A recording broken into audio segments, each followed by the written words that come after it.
isn't it obvious that you'd have more deportations to Mexico because Mexico is right here, and there's all these people here from Mexico.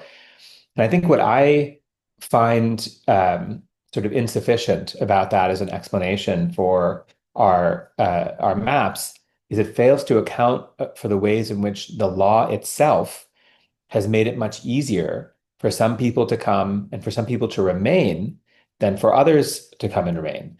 And the registry is a perfect example of this. The registry provision is a rolling amnesty. That's what it is. And the provision just says, and it's still in the immigration law to this day. And what it says is if somebody has been in the country unlawfully since a certain date and they're still here now, as long as they're not otherwise inadmissible, like having been convicted of a disqualifying crime or something, they can just pay a fine. And if they pay the fine, then they can adjust their status.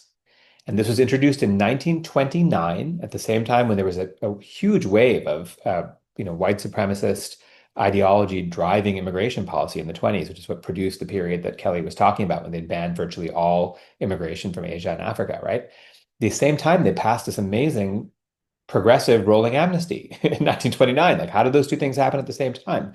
Well, it was because it primarily benefited Europeans and Canadians. 80% of the people who qualified in the first decade were from those parts of the world, and that continued actually in the decades that followed.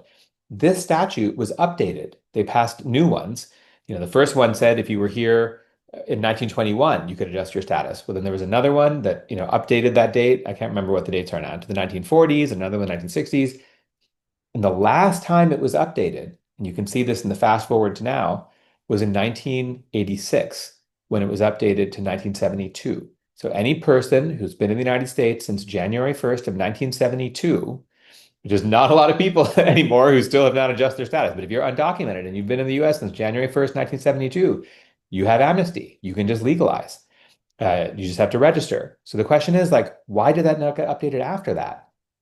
And then there's a reason, right? I mean, and this has a lot to do with the fact, which, the effect of that law now, if you pass that law now and updated it now, it would legalize, obviously, millions of people from Mexico and Central America.